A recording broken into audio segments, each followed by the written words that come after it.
Hey guys, this is a Board Game Rundown, and this is a huge stack of games that we want to give away to you guys for subscribing. So check out the video with all the details.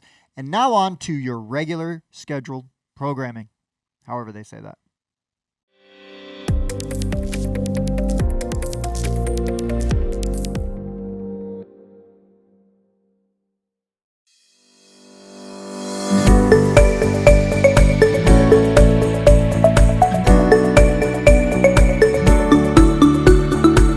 Hey guys, I'm Dan. I'm Bob. And I'm Spencer. And this is the Board Game Rundown. And today we're going to talk about games we played, Kickstarter. Yep. Slash crowdfunding. Oh, sorry. News is always second. Oh, sorry. news is second. That's I right. always mess that up. That's yeah. And then we have a topic today that will kind of bleed our games we played into it. We won't cover all our games we played, so you'll That's right. see what We'll we're see what talking happens. about there.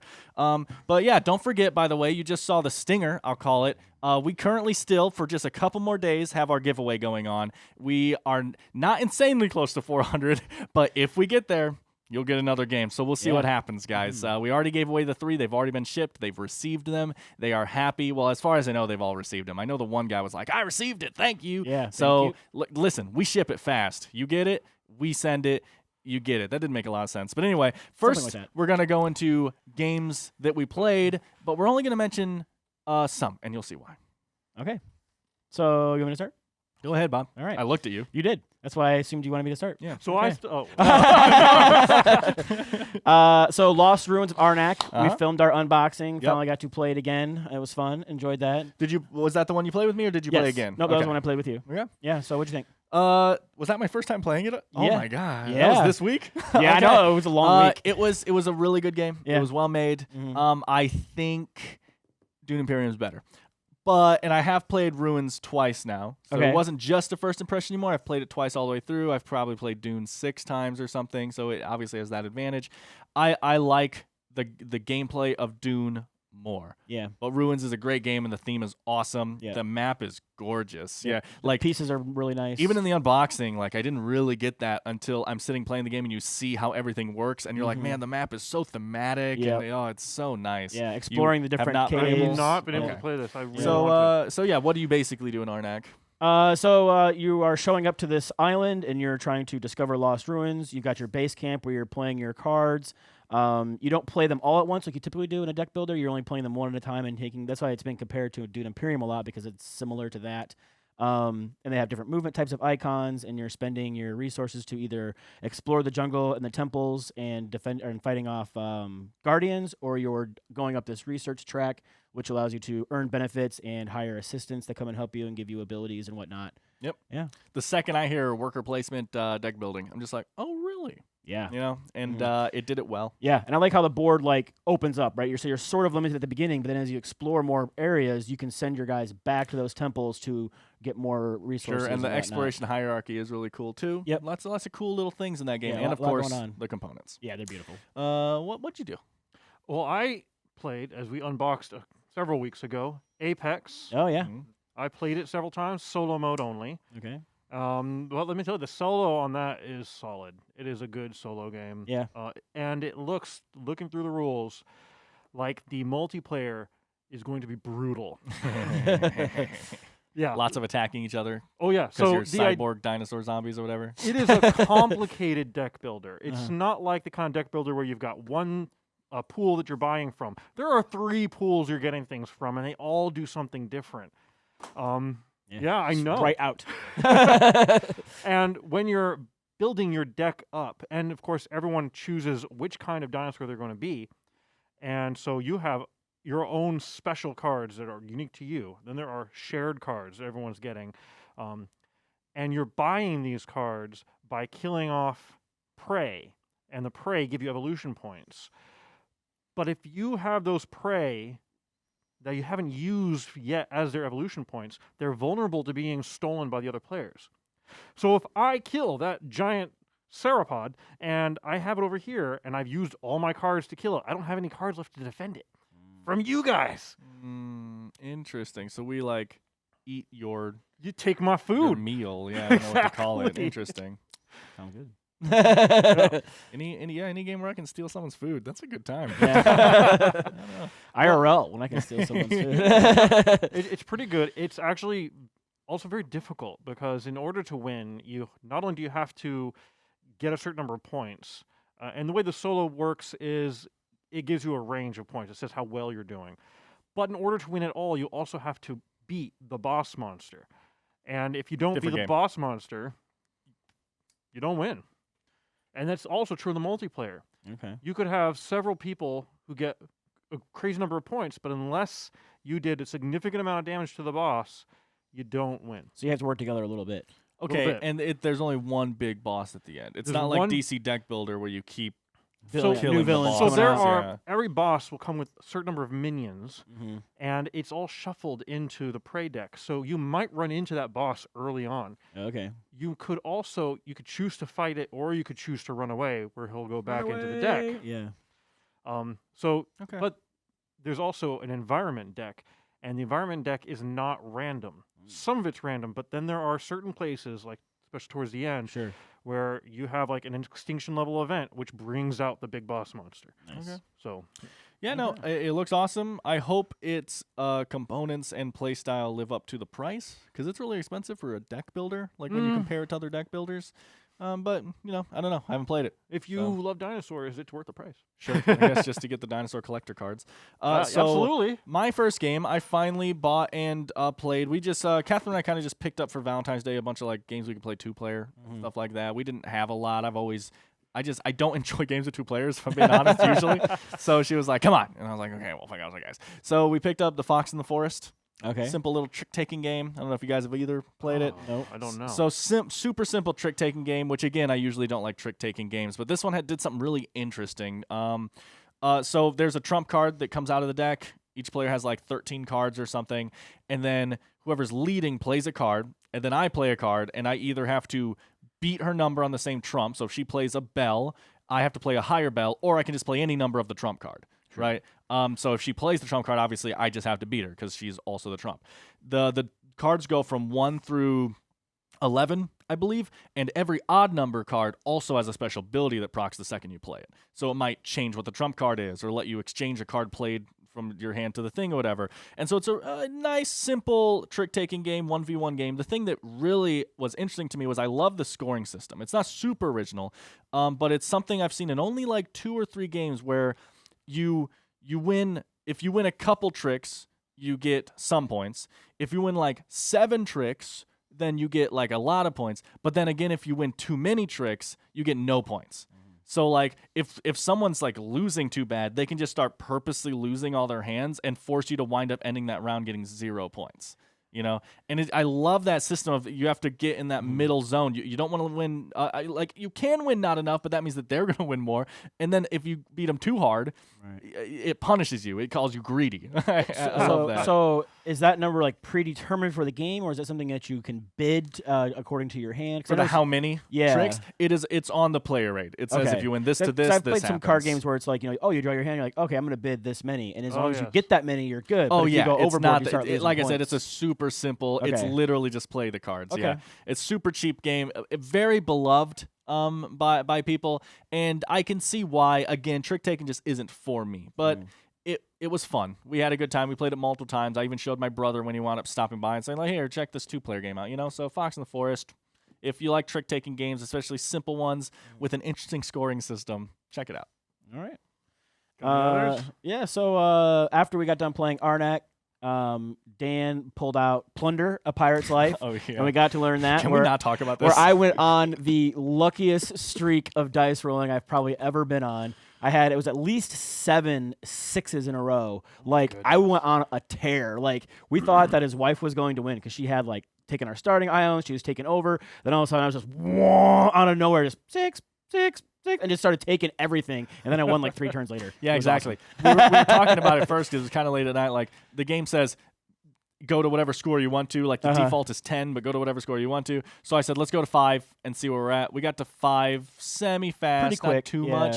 And then Bob just went on his tear and literally ended the game in turns. Yeah. Like it was just like, I guess we're going to 10. Yeah. At this point. I was have awesome. never seen it before, man. Like rolling a 6 on a D6 as well, like a 17% chance or something, Mr. Math guy. One in but six. anyway, Yeah, 1 in 6. Wow. yeah. Obviously, I was math trying to checks get out. more specific. But what I'm saying is, so then to do a 1 in 6 7 times in a row, I was literally just sitting there like, Yeah.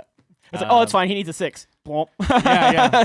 Crazy. It's like when I called my snake eyes out. Yeah. It's crazy. That was funny. But yeah, Plunder, cool little Mm-hmm. sandboxy Yep.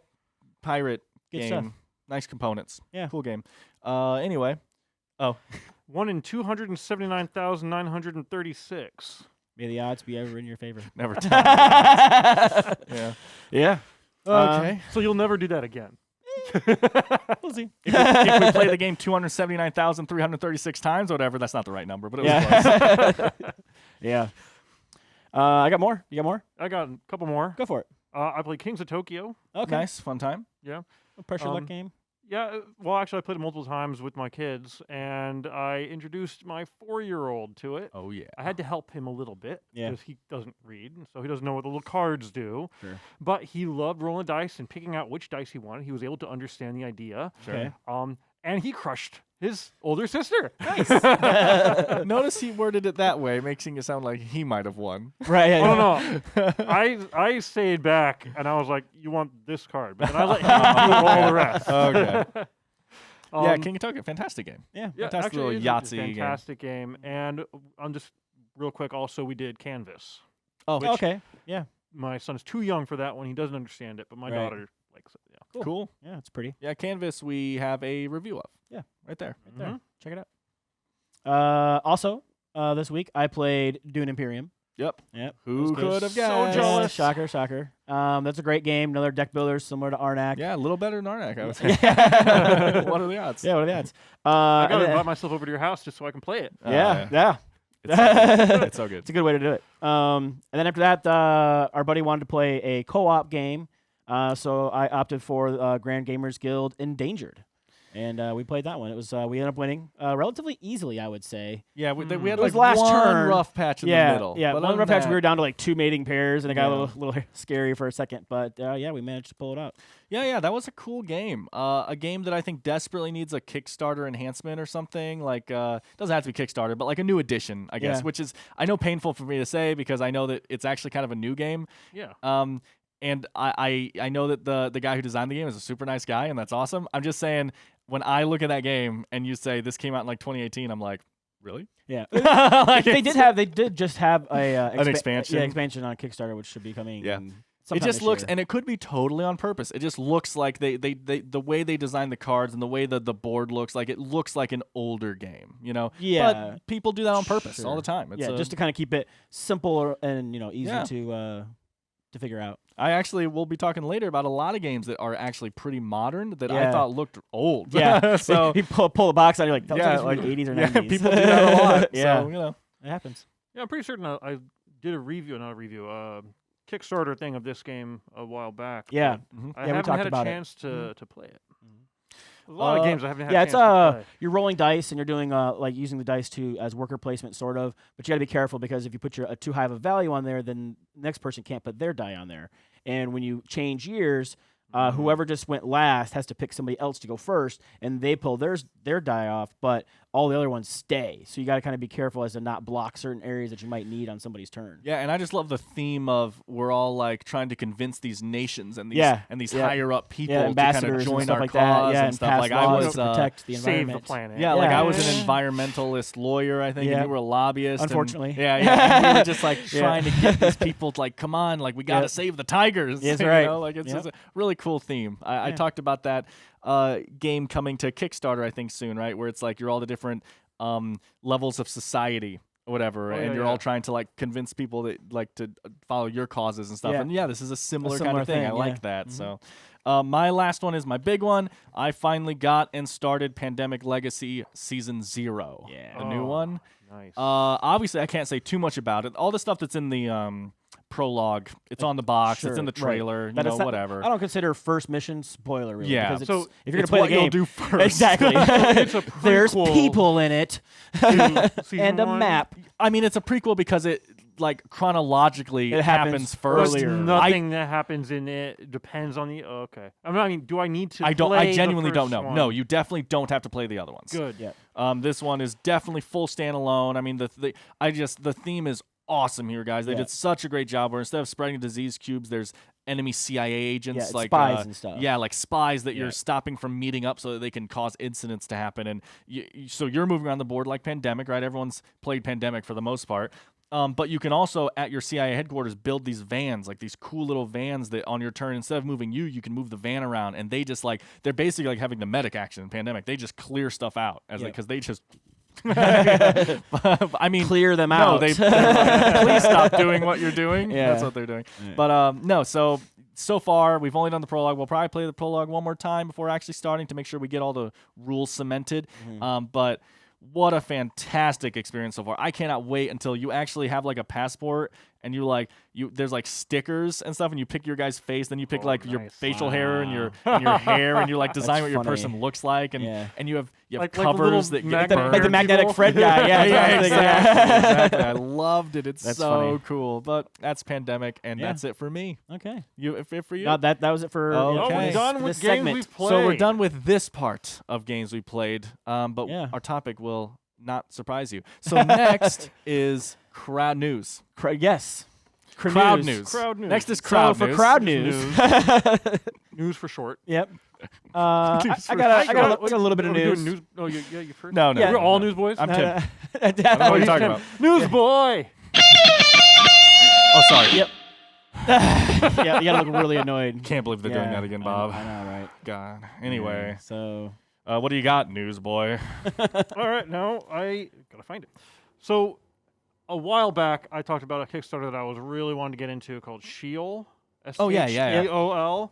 It's the one with this gigantic city miniature that you're building as you play. It's a co-op game. It looks awesome.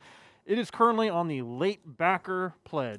okay. You haven't had a chance to get it. You can get it right now. So that means you, Spencer. That means quite possibly. I said I wasn't going to buy any more games. Yeah, I doubt it. Why do you lie to yourself like that? And it's Lent too, so I mean, oh my god. Oh man! Don't tell me you give up board games for Lent. No. Okay, Maybe good. buy What is it? So Sheol board game, S.H.E.O.L. boardgame.com. That's how you'll find it if you want it. Yeah, Okay. you might have to. Is it an acronym? It is an acronym. I don't remember what it's for. I'm just saying you might have to put the periods in to get the correct No, search. because if you do that in a URL, you're gonna mess it all up. No, not in that, but like on Board Game Geek and stuff. Oh, sure. You might. Usually, Yeah, if you do not type the name perfectly, Right. it will not find it. Yeah, but you don't want to go to your So- browser and start typing in Correct. S period H period. It's gonna be like, yeah. I mean, I've got a little more, but I don't know. We can go off. When you guys sure. go. So a game I talked about a lot, I'm really excited about, Domination by Phalanx Games. They changed the name. They've been sitting there, they've been waiting for it, but to Total Domination. Apparently there are other games called Domination, and they're trying to yes, there avoid are. some confusion and whatnot. I think there so are it's other the same games called game. Total Domination. Yeah, I know. It seems like that one would be well, more used. That's what it is. They We'll see what decided the that, subtitle is coming soon. They didn't subtitle it yet. Total Domination. Yeah, but yeah, no, it's a little like Axis and Allies type of game, right? World War II, so there'll be some area control and whatnot. Yeah, cool it minis. looks really cool. It looks really cool. It Can't looks really wait. cool. I Awesome. hope it's Bringing really the good. text back. I'm excited. Yep. Let's see. I don't have some huge stuff. Okay. So I don't know if you guys saw this. You probably did because this is kind of big. Great Western Trail. Oh, yes, yep. I did Yeah, see this, Great Western Trail got the second edition announced. That's awesome because people love that game. Yeah. And the board looks nice. They said in Tangent they're working on Great Western Trail New Zealand and Great Western Trail Argentina, which are going to use the multiple same ones. going to use the same mechanics as that game. But they just said there's so much game here. We really think we could make multiple things with this. Western Trail Argentina. Okay. I I know. Did, I don't know where that did came they from. give any kind of a release date for those two? 2021. Oh, sorry. The other two the are other two. 2022 and 2023. So, yeah, That's we're getting what I one each year. Awesome. So, yeah, Plan B Games and Eggert Spiel by Alexander Pfister. And that's really all we know so far. Oh, they said they will also be releasing this year the expansion for the second edition of the expansion for Great Western Trail, Rails to the North. That's going to come out as well. But yeah, I mean, people love this game. I haven't played it yet. It looks cool. Yeah. I like cowboys. I like deck building. Yeah. It sounds like Let's it'd be check right it up your out. alley. Yeah. Sounds cool. Let's check it out. I haven't actually played it either. Yeah. I have it at home. Haven't played it. Nice. Yeah, still in the shrink. Yeah. It's It's one of all your right. 2,000 Yeah. games you haven't Yeah. played. I know. I know. I'm bad. Too many games, not enough time. Man, It's not too many games. It's just gotta not get enough game nights time. get started up again. Yeah. Yes. Regular once game once nights. our meeple Oh. meetups start Yeah. happening again, I'm hoping to get that So- shelf of opportunity for shizzle Oh, nice. knocked out. So, 2021 is a special year because it's the 50th anniversary of Uno. I thought you were going to say because it's not Ooh. 2020. This is not 2020. This was the 49th anniversary of Uno. And Okay. that's not very exciting. No, not as exciting. Yeah, I saw this. Yeah, I'm sure you saw this. They've come out with tons of Uno news, like the 50th anniversary edition, which is going to have gold foil wild Wow. cards and a gold Wow. coin. And I don't know if this is a reprint or if they're, because I'm pretty certain I've seen this before, Uno? or if they're just, or if they fixed it up and made a new one of Uno Remix. I had not seen it I haven't before. either. So the idea of Uno Remix is sort of legacy-like. You have cards that are blank, and you're going to add things to it, but they have kind of a structure to them. So one of them will say skip to and lines, and you can say like, skip to the third player or skip to Bob. And so when it gets played, that goes into the deck. Every time you play, you Wow. add It one skips more. back to So every time you play, there's a card in there that hates you. nice. Yeah. And I like it. yeah, exactly. And you only add one more every time you play. So next time you play, you're going to get another card. And It's add going to it. be like when this card is drawn, you add another one to it permanently. Okay. So add a draw +1, Oh, draw wow. +2, draw +3. Nice. Yeah. Okay, I didn't That's know funny. it was one per game. That's nice. I think that from what I read, it seems Okay, like what it is. because I was worried about if you just had a whole game that was blank cards, then it just becomes hate the game. Like, okay, guys, everyone write Bob, and Bob will never want to play this game. But then also, whenever we play with not Bob, these cards are useless. Yeah. So Right. I don't know. It just felt. But if Yeah. you're only adding one per game and it's Yeah. slowly changing like that, I could Well, see. I do could like see the that idea of like working. adding the draw +1 card every time you play the game. Like, I love this game. I played it 100 times. Boom. The That other would be thing, funny. if I was going to buy this game, and I might because I got kids and they love it, I might actually get some clear sleeves yeah. so that I could, okay, I'm tired of these. Swap them out, put Yep. new ones on, write new ones down. Yep. That's Just use that's a marker, a good use point. a Sharpie on it. It would be really Exactly. cool to make a game of that where Rewritable. it was. Well, it's like instead of like Bob or even like the person two to my left, you just say things like like +2 to whoever's wearing the darkest shirt. Yeah, right yeah. now. Yeah, +2 to absolutely generic do statement. and that. yeah, Yeah. just like and Whoever has just the have- longest hair. Exactly. Yes. Like that would be really interesting to have a game like that, and it's always going to target different people, Right. kind of thing. Yeah, That's, the that's oldest player at the interesting. table. Yeah, that's Yeah. super interesting actually. So Yeah. So I might check that out. yeah. So Uno Remix, Remix. and Remix, Mhm. and 50th anniversary edition. Any other news you guys got? I got one other small one. A while ago, I talked about the Belgian beer race Kickstarter, Oh, and yeah. then they also had another Kickstarter where they did 100 more, but that sold out in like 3 hours. Oh my gosh. Yeah, now you can pre-order the non-deluxe version on their website, the Grand Gamers Guild. Okay. Yep. So if you want to get the game, it won't be the deluxe version, but you can still get the game with the pre-order. Did you get the? Oh yeah. I thought so. I got it on the OG Kickstarter, so Okay. I'd have to worry about trying to get in that 3 hours to get That's myself right. a copy. Okay. So yeah, because it looks super cool. Like, you guys were talking about it, and I was like, dual-layer player boards. You're trying to like manage your hangover from day to day. You know, like, yeah, it sounds good. Isn't there a movie about that? Yeah.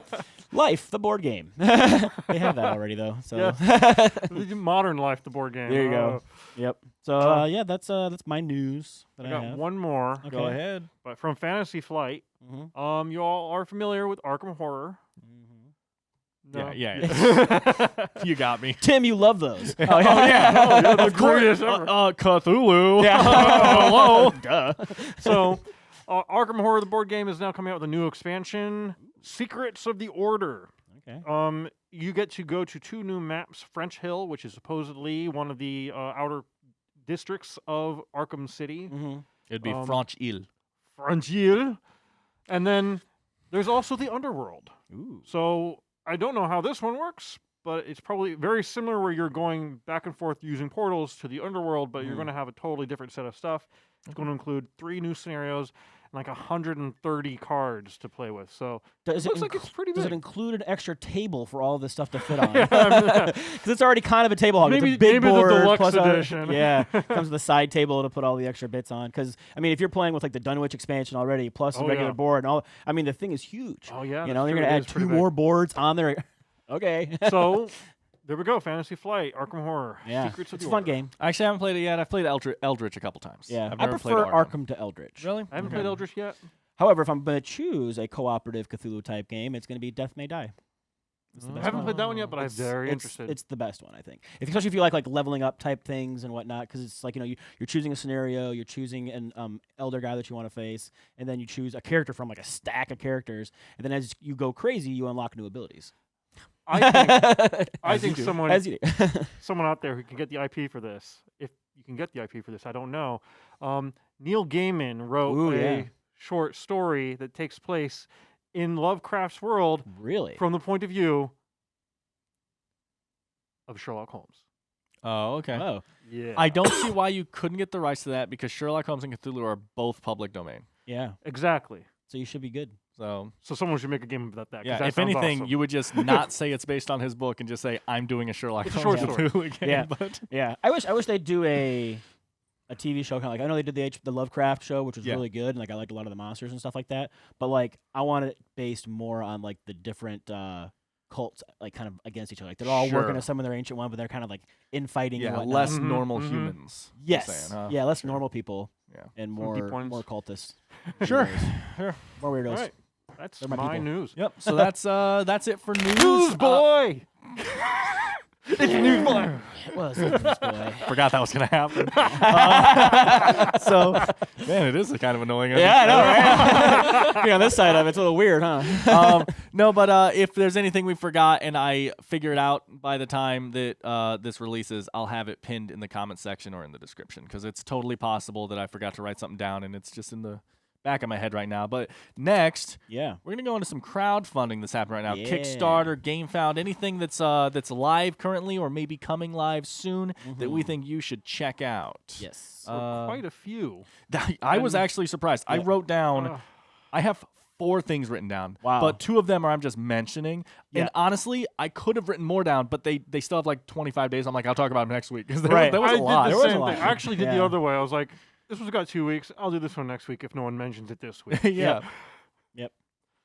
So real quick, we'll start with Cult of the Deep. Yep. We did a review for this game. It was amazing. It's kind of like it's up there. It's kind of like up there. Yeah, it's kind of like a bang the dice game, but a little bit more in depth, more to it with the cultist theme. Rolling dice, hidden rolls, some dual-layer player boards, which gotta love that. Yeah, this Yeah. game looks awesome. It does. I'm excited. I already backed it, so we're in. Yeah. We have till March 3rd. Yeah. Just so you guys know, whenever you see this video, Yeah, if it's it's about after 3 or 4 days it's after left. March 3rd, 2021, watch our video sooner. All But yeah, of you. but Call to the Deep, yeah, Social Deduction, super awesome game. Yep. Yeah. I'll mention the other Sure. quick one is we covered Regency Oh, yeah. a long Oh, time yes, you ago, did, and yeah. it went to Kickstarter and it actually failed, and we were kind of bummed about that because Yeah. we all really liked the game. Well, they came back, and not only did they fund, but evidently they funded 1 day. Yeah. So I don't know who upgraded their marketing technique or if Yeah. it was just a way better time of year. Probably the board game rundown. That's bump. what it was. The Yeah. bump. Yeah. The BGRB. Yep. Everyone talks about that. Yeah, everybody wants it. If you want it, get your game to us. We'll But give it yeah, to you. Regency is a really interesting. You have a asymmetric character who's even more asymmetric now. Nice. You know. Good idea. Yeah, good idea. And basically, there are these. It's your fiefdom, right? And you have these 6. I don't remember what they call them. These It's 6. kind of like a lineup, basically. Yeah, basically you have like of your citizens and military, whatnot. your religion. You know, you have that stuff, and you are kind of drawing cards and using those cards for multiple uses. To either get these more cards that you play on other players, or you use them as currency to buy these people out of this lineup, and they join your fiefdom, and then. Once a matching character has that, you then have that ability as well, and so you're getting more Right. and more powerful. Because some as cards the will game have a goes regular on. ability on there, but then it also, Oh, if you yeah. have somebody of that faction, you can do this other ability too. So yeah, Yeah, check it out. Yeah, it's pretty it's cool. it's really good. Especially relatively light. Like I don't want to Yes. say civ builder because you're not really like building. You're building a little civilization, like a tableau builder would be a better. I think. Yeah, Tableau. I described it a like lot. Tableau I know builders. it's not exactly the same, but I describe it a lot as it's kind of villainousy. But I like it more. than Villainous. It's doing that same kind of thing where you have this player board and you're doing this card thing and stuff. We talked about it in the old video if you go back then, a lot about how it related and stuff, because we haven't played it in a while now, obviously. But yeah, it's just really cool how it works. I like the theme, and the price for what you're getting I think is really good. And it's doing my favorite thing on the planet, guys, and I can't afford it because I'm Dan. But for like $240 or something, they design a character off of you. You pick the what faction you want to be you from. pick the faction, you pick the backstory of that faction, whatever, and that you send them a picture of your face, and they do a custom painted in their art style of you in the game. I want it so bad. It's my favorite thing. Anyway, send them a picture of Cthulhu. Yes. that's Oh, trust me. That's me. But yeah, Regency. Yeah. Check it out. Oh, I guess I probably have the date for that. Regency's going until March 12th. March 12th. 12th. So get on it. It was a little. I wrote in a pen and then it was slurred. It was slurred. Yeah, it was It's like slurring your whatever. speech. Yeah, It's called exactly. cursive. No, whatever. Okay. Whatever. So you all are familiar with Terraforming Mars? Uh-oh. Uh-oh. Yep. A 27th Terraforming Mars game was 27th announced. Terraforming Mars game is being announced. So it's actually on Kickstarter till March 5th from Yep. Stronghold Games. Ares Expedition. Oh, yeah. Yep. We talked The about card this. game It's just version. that it's finally there. Yep. Yes, It is it's there. finally up. It's 1 to 4. It's both a cooperative game or a competitive game, depending on how you want to do it. Oh, and there's solo as well. It's 1 to 4. It's a standalone, so if you don't have any of the Terraforming Mars stuff, don't worry about it. Doesn't matter. But if you want Terraforming Mars stuff, you can pay extra and get the base game, or get all of the expansions, or get the base game and all of the expansions. Yeah. Sure. So Yep. And that's something. There's also a fancy bit upgrade. Oh yes, there's a fancy bit upgrade. It's looking pretty cool. Yep. From the big box upgrade they did a while back. I Yes, think so. You yes, get like you the can metal get the big cubes. box upgrade. Yeah, Yep. Okay. Mhm. and it's dual layer player boards. Yes, I saw that. Oh, I they know, finally I did feel it. I know. But I already have the broken token. Yeah. So And this one also comes with storage trays. yeah, which is nice. Yeah. So and they look pretty good. It's a. I'm kind of interested if I wasn't giving up buying games for the rest of the year because I bought a huge one. I love Race for the Galaxy, and this has a very similar feature where Okay. everyone is choosing a job, or this one a phase, and only the ones that are chosen are the ones that get played. And when that one comes to the one that you did, you get the extra benefit for it. Right. I'm like, That sounds cool. currently it's very, very safe. Yep. it's really not bad. It's like $35 or something like that. $39. Yeah, it's pretty cheap. Up to 164 if you want everything. Not as cheap. Less cheap. Less cheap. Sure, but I mean and that's that- because it comes with the big box. Correct. Like you said, It's- right? you- Which you get a lot of that on stuff its with own is like 150. And so. that doesn't include the neoprene mat, the metal tokens, the custom sleeves, which you can all add on. Yep. But if you like Terraforming Mars, or if you're just interested, this is a pretty good way to get into it. All right. Until March 5th. I got one more. Yep. Go ahead. Shadow Tactics. It's the board game. Apparently, it used to be a video game. Yep. And now they're making it into a board game. I haven't played the video game, but it looks super cool, and I love secret movement. So it says tactical stealth game with secret action and programming from 1 to 6 players. Also, 1 versus many and co-op solo modes available. But it looks neat. You have like your little ninjas on the board, and you have to like program your movements ahead of time, and so everything's kind of done sort of simultaneously, so that you don't know where everybody else is going, right? And so you end up meeting each other, and you got to fight. So, Okay. but yeah, it looks pretty neat. Like it's got some cool minis on there and whatnot, and like what way you're facing matters too, right? So people can like walk behind you and Sure, whatnot. So you backstab. can't- yeah. Sure. Okay. Yeah, I but it's don't know only much got a about this couple. one. Yeah, it's only got a couple of days left. By the time this comes out, there's probably only like 4 or 5 days left on it. So if you like that IP, get on there and check it out. But if you like hidden movement, maybe get on there and check it out because it seems like it's got that in it. Sure. I got another kind of fast one. I just thought people might be interested in this because I haven't actually played Paladins of the West Kingdom. Yeah, You'll probably be interested that Yep. the new expansion, City of Crowns, is on Kickstarter right now till March 4th by Shem Phillips. It's, Good guy. Yep. It's 1 to 4 players. It still has 11 days left as of now, so 6-ish by the time you see it. I said March 4th. $28 for it, $52. And then 241 is interesting. 241 gets you everything Paladins of the West Kingdom. So the original game, all the expansions, it's just everything Paladins, the deluxe stuff, So I like when they do that. I can never afford it, but someone's gonna want it. It's supposed to ship in November 2021, and the big things this adds are a negotiate and muster action. It adds evidently a little board that you just like attached to your player board. Like everyone gets a new little board that has more actions and stuff on there, and then the main board gets another little board that tacks onto the side as well that has to do with the new actions. And so it's just adding that mechanic basically. Obviously, it adds more cards, more all the stuff you get in the base game, but the main thing is the muster and negotiate. So guess what? If you like Paladins, you'll probably like the expansion. That's just how it works. Check it out. Yep. So last time I was here, I think, which was a while ago, I talked about a game that we've been waiting for a while, and it's actually on Kickstarter. Stroganov. Oh yeah, Stroganov the Deluxe. I know him. Edition. Yep. Yeah, you know him. Yeah, Yeah. he's Yeah, delicious, Peter. isn't he? Peter's a good guy. This is by Game Brewer. It's out till March 12th. It's 1 to 4 players. It's by the guy Andreas Steding, I think, is the guy who did Gugong. You get to play as a member of the family of Stroganov, who's a family of explorers and traders. And so you have this lineup of the different environments as you're going into Siberia, and you move further east into Siberia as you're going. But you can only move so far depending on the level of your horse and stuff like that. As you go in, you're hunting for furs, but you're also trying to figure out if I want to put an outpost out there or make a village. It is, let me see where it was. Oh, yeah, it's got actually pretty good art. Remember Preorders and Detective and Robinson Crusoe? It's all the same artist. Okay. I like Robinson Crusoe's art quite a bit. It looks really good art, and in fact, the art is an add-on. If you want to have framed art from the game, you can add it on for like $20. I took that as the game is just black and white. If you have to- you want any art, you gotta pay. It's an add-on. That's funny. Our friend Pete did that with some art. I don't know if you've seen him on his walls, but They look really amazing. cool. Yeah. Another thing that they have is a storytelling track. So as your Cossack goes out into Siberia, he gets stories to tell as he comes back at the end of every year, and that gives you favor with the Tsar. And I just kind of like that idea of the reason you're going out there is to get stories to tell. Right. Yeah. That'd be a cool way to do the crossroads system. Yeah. The Plathead does. Like you're going out and you're getting stories, and when you come back, you kind of have a card that's themed on what you're trying to do, and you have to read it to everyone else. Like, oh, when I was out there, I did this, you know, and like that's the crossroads Uphill system. both ways. Yeah. It's a point-based one. You're just trying to get the most points, and you do that, I think, by earning Tsar's wishes. So he has a certain number of things he wants from you as you go out into Siberia. $69 for the base.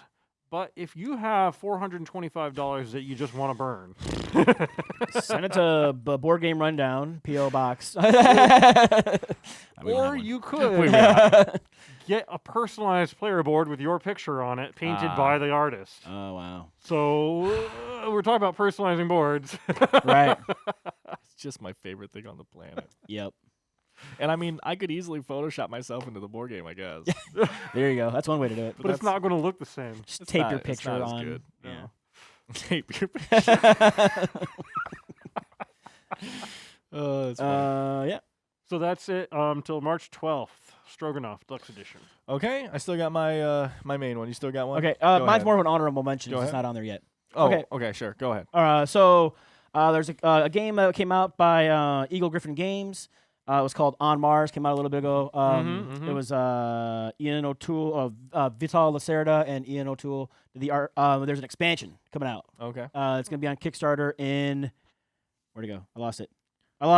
It's May. It's coming to May. So put it on your radar now. When it comes to Kickstarter, I'm sure I already got a notification. gosh. I'll remind you guys when it comes out. Yeah, I love Vital Lacerda's games. They're just amazing. They are good. Yeah, they're crunchy, super crunchy games, but they're fun. Sure. I have so many Kickstarters on my notify me when these launch. It's Yep. Yeah. insane. Yep. So My email's just going to blow up. Yep. So I have one small one if Okay. you want to do that. Oh, The big sure. I one. gotcha. No, So no. Do the big one last. The small one is Oh, okay, easy. sure. Yeah. whatever. So I'm this not is hosting. this is not like a major game. It is a party game. But it's from a group that I think makes pretty decent, fun little short party games. They made Charty Party and Puns of Anarchy. It's called Ransom Notes. It's till March 20th. I did see that. Yeah, so the idea is refrigerator magnets with little words on them, so you can make little poems and crap like that. Well, you got a whole bunch of them. You put them on the table. You separate them into about equal piles and just give them to different players. And you have a little magnetic board and a bunch of cards that ask you some silly question like, how do you tell someone that their fly is open? and you have to do it With using the words you little got. word magnet. Okay, that sounds like fun. Yeah. So it makes this not only creepy looking, but also this sentence that doesn't 100% make sense. Right, but, yeah. But, With but it bad gets your point grammar. across. Yeah. Exactly. I love word games and the idea funny. of being forced to make bad poems to Right. answer both simple and complex questions is Right. With a limited fascinating. vocabulary. with Yeah. limited vocabulary. That's funny. So, Ransom Notes till the 20th. Yeah, till 20th. Okay. So my actual kind of normal sized game one is Lawklivya, Vengeance. Never heard this. Yeah, this was interesting looking. So it's anthropomorphic animals. I know. Your favorite. I know. I Not know my you're favorite. furry, Yeah. But Looks but like you're embodying Tim right now. So yeah, Tim that's loves true. that. Oh my god, I love this. Yeah. But the art style's cool to me. It has this kind of more dark, realistic look kind of thing than like a Root or something, right? Mhm. But so 1 to 4 players. It's a co-op worker placement tower defense game, is what it looks like. Okay. So it's by Filtered Reality Entertainment. You have till March 16th, plenty of time there. $39 for October. And so basically worker placement game, right? You're putting your guys out, you're gaining resources, and then you're taking those resources to your player board, which is like my personal castle. We all have our own little personal castle thing. Mhm. And then you're turning those resources into weapons and stuff to prepare yourself. Meanwhile, you can also, I don't know how, but you can upgrade your workers. So you have a certain amount of workers, right? You can upgrade them into warriors, which would give you less workers, but then you have more warriors for the later part. You can also somehow upgrade a worker into your hero, your main hero. And then animal cards come and they attack your tower, and you just have to fend them off with the warriors and the weapons that you have, right? It looks really light. I don't know if it is.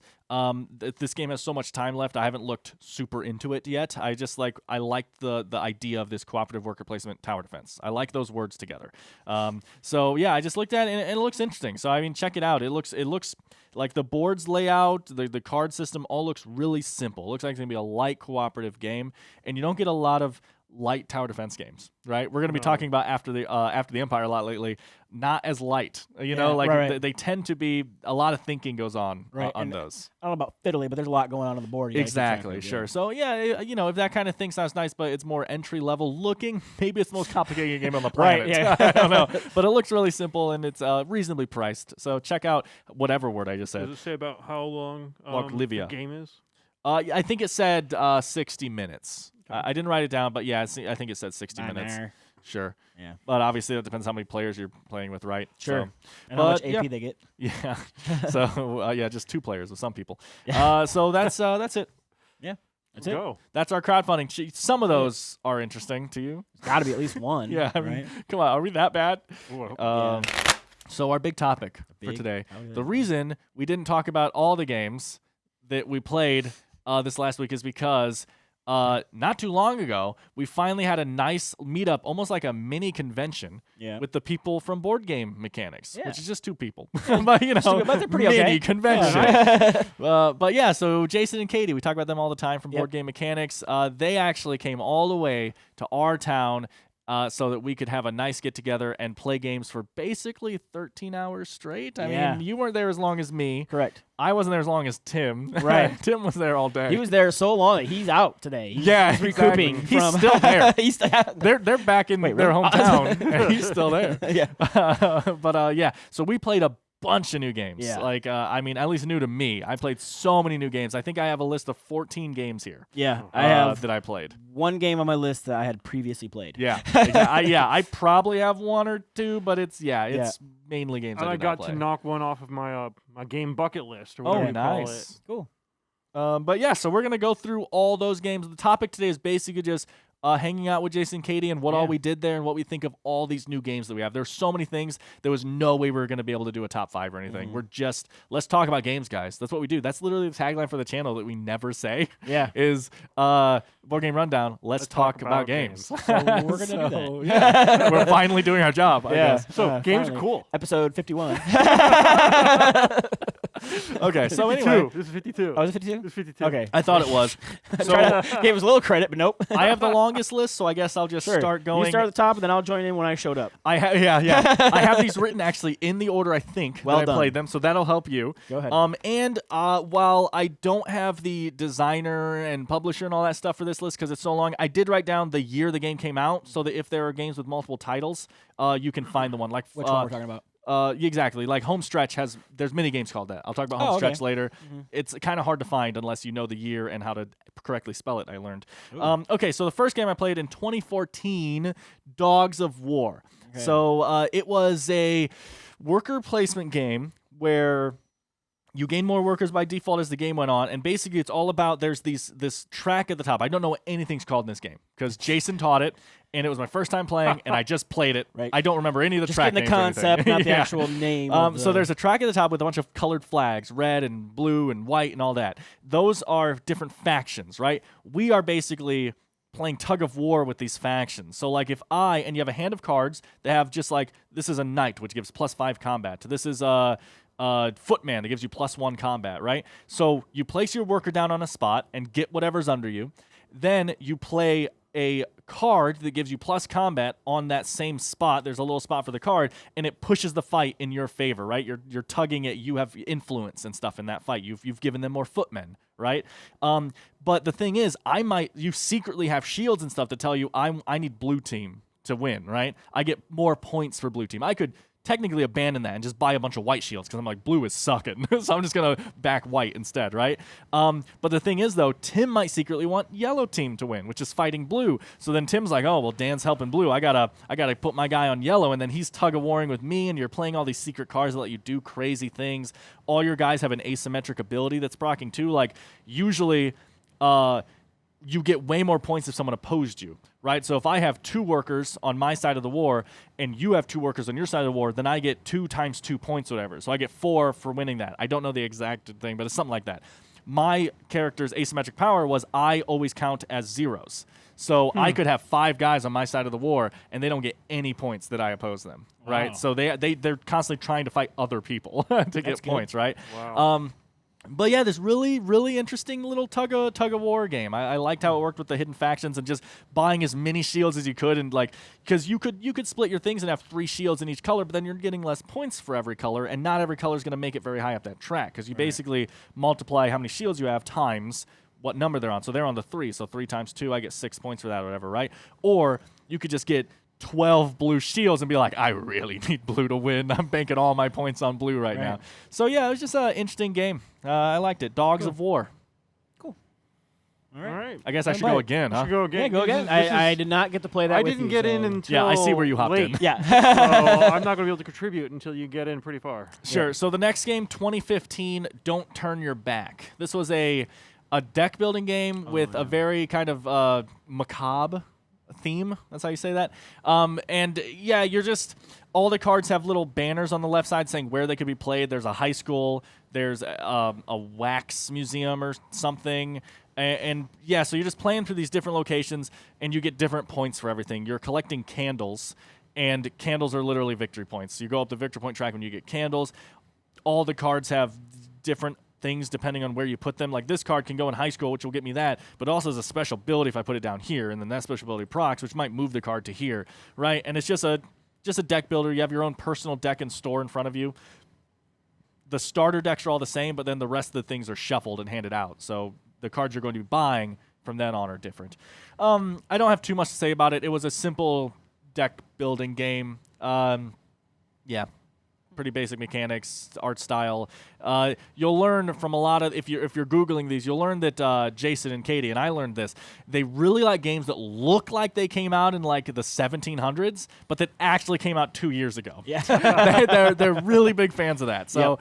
I'm not so much. I look at the game, and it's not that it looks bad, but I'm just like, oh wow, how old is this? And they're like, no, it just came out. And I'm like, oh. And they chose this art. They even beat the box up for us? Yeah. So next came out in 2012, and that game's called Libertalia. Yeah, that's where I came in. Yeah. So go ahead.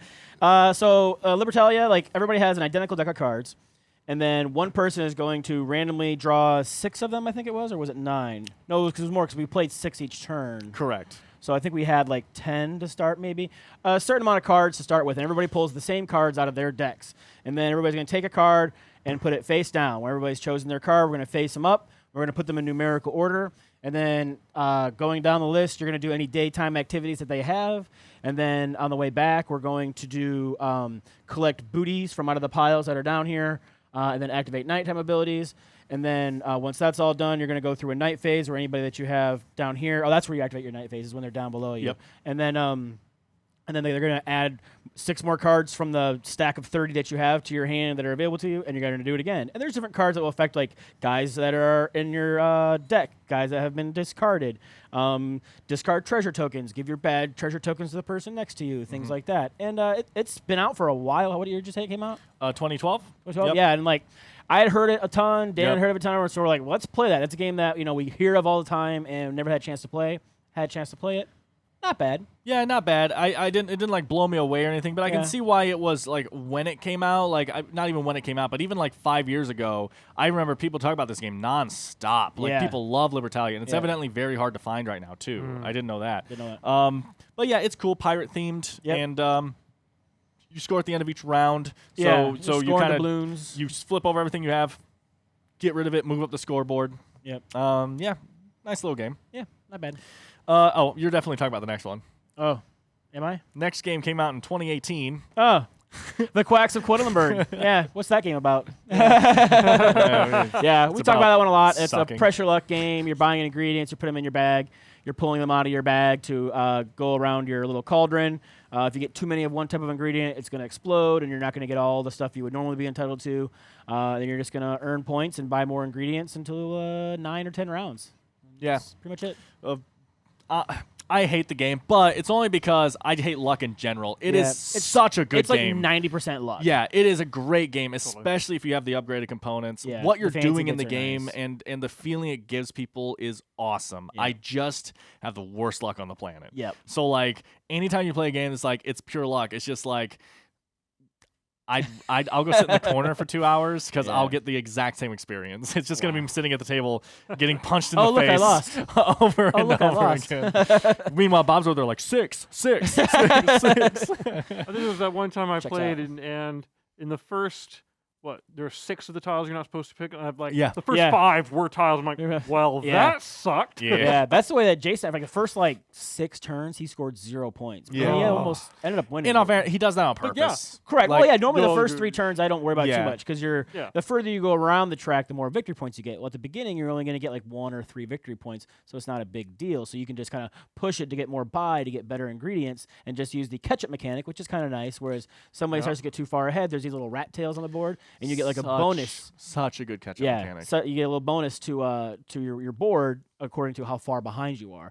Yeah, so it's like one time I was like 10. It was not yesterday. It was different how I was playing, but I was like 10 or 13 behind like he was. And then there's one of the cards you flip at the beginning of the turn, like double the number of rat tails you get. So I'm like, oh, I'm starting at like 26 out of 35. It's gonna be a good turn. Yeah, dude. Yeah, and then there was one where I was playing, and I realized I only had one more in my bag. I went, I'm stopping. Yeah, that's the 3. I don't want that one.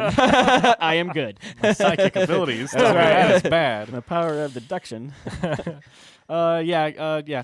We've talked about Quacks Yeah. forever. You game. probably know what it is. Yep. It's Quacks, guys. It's great. Duh. And I must admit, I really do like the tiles. Was this the tiles version or the cardboard? Oh no, he has the I have- upgraded. it was- You- it was- you- it you was one my you brought. copy. Okay, Yeah. yeah. So that's why we played it. Good one. Get that cost per play down, bud. Absolutely. Okay. Interesting game next. Yes. Talk about a game that came out in 2015 that does not look like it came out in 2015. No. Bring Out Your Dead Yeah. Was next. It's kind of funny. I it was saw it was a really fun Yeah. game. The art reminded me of Wildlands. I'd have to look to see if who Okay. the artist was, but like the art on the board of Wildlands reminded me, and the font reminded me of. Sure. And this is definitely a game, you can tell from the cards and stuff, this is definitely a game where they specifically chose that art style. This is Yeah. not like, it's all we could afford or something Yeah. like this. Like, Yeah, it they was wanted on it to look that purpose. way, and Yeah. it worked. Yeah. A really interesting game where you're basically trying to control graveyards by Yeah. filling them up with your coffins. Correct, because everybody's got your own family of coffins. Yeah. Man, that's right up my alley. But Yeah. and if you can't fill up, like if you're trying to put a graveyard in the cart, right? Because they, Yeah. the coffin, they Yeah. come by with a cart, and you're Right. throwing all your You're coffins throwing in your the dead cart. bodies, coffin in the cart. And then, so if the What cart if you're gets not full, quite dead? if the yeah, Yeah, not quite dead. if the cart gets full before it gets back to you, and there's no room in the cart, he's just like throw it in the river. Throw it in the river. And you just, have to throw your coffin in the river, and it just floats in the river. And they're actually shaped like little coffins. Yeah, they're awesome. He was playing. He was playing brown. Yeah. See, I was playing like blue or something. He was playing brown, and the brown one for some reason is the only two-toned one. Yeah. Like the blue one is just a whole blue coffin. His was all painted. Yeah, his was like the tan color on top and bottom, and the dark brown on the sides. Like it looked like wood, like a wood coffin. If you ever had a broken token insert, it looks like that, right? Where it's kind of like layered board, and you can see like different layers of brown on the side, but it was like a white across the top. Exactly. Oh, it was so awesome. And then they have like little crosses on them.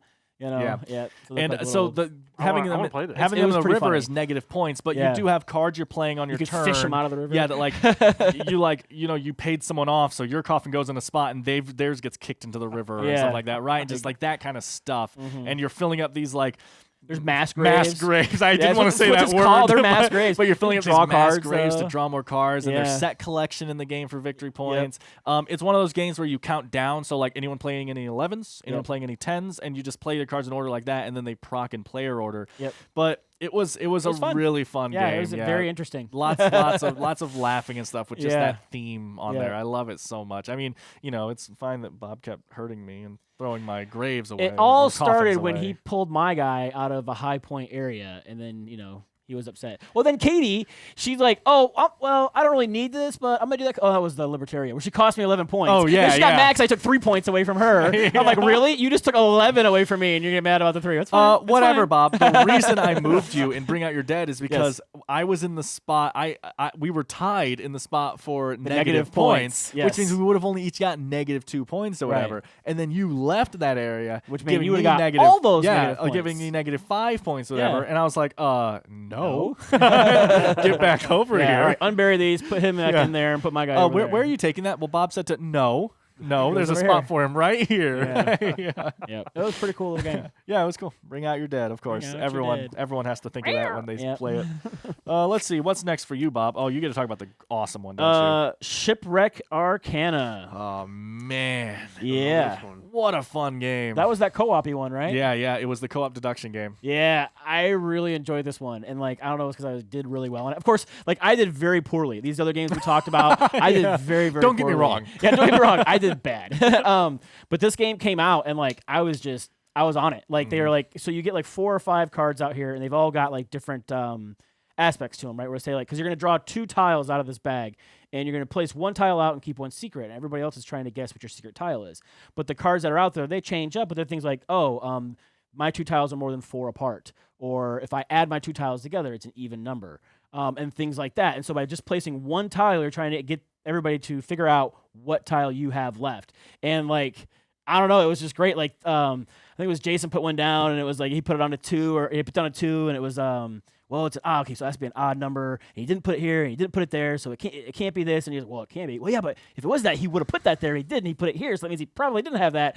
And 3 or 4 in a row, I just nailed it, and we've finished the game in no time. It was awesome. Yeah, I really wanted to play again. We should have played it the second time. See if it was just super lucky. I'm buying this game. Yeah, I love this. I just looked for it. We're shoot this in the back of our game store. And I went out there and looked. They don't have it. Yeah, it's too bad. But just.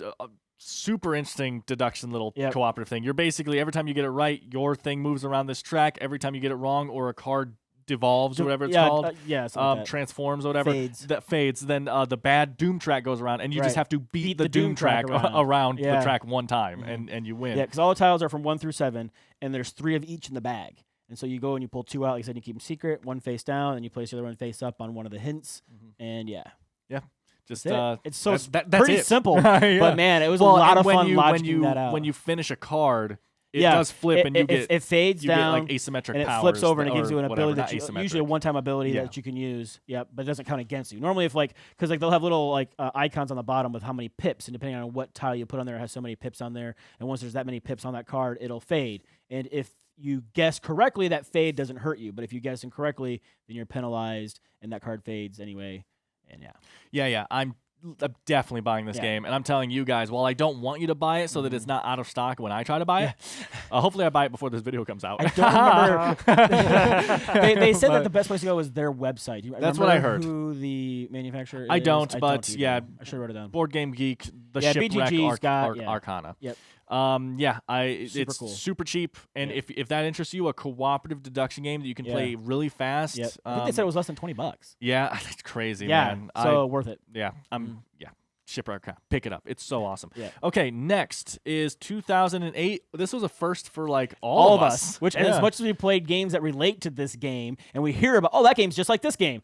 None of us had ever played that game, so we finally had a chance to play Dixit. Yeah, finally. We've played games like Dixit all the time. What do you guys think of Dixit? It was all right. I won. I finally said this because like the Shipwreck Arcana was my turning point. Yeah. Right. So like, all right, we did really good on that, and then we started playing Dixit, and then I shot ahead, and it was me and Tim toward the end, but I ended up beating him like 6 points. But yeah, I was rocking that one too. My thing with Dixit is just it's unfortunate, but it's the same thing I've said about some other games that aren't coming to mind right now. But basically, I played the spiritual successors after the original, Right? So the original feels old, exactly. right? You know, exactly. so I've played Detective Club, I've even played Mysterium. Mysterium, right? Mysterium. Yeah. And so I like those games more than Dixit. But I can see why, if those games didn't exist, people would like Dixit when it came out, right? I can see that appeal. Plus, there are all the expansions to Dixit. Yeah, and I don't know what they do. Really cool artwork in the because they said they had an expansion. One of the expansions. One of them was in it, and it added the foily gold cards, foil the card art and everything. Beautiful. Yeah, there's some really good art in there.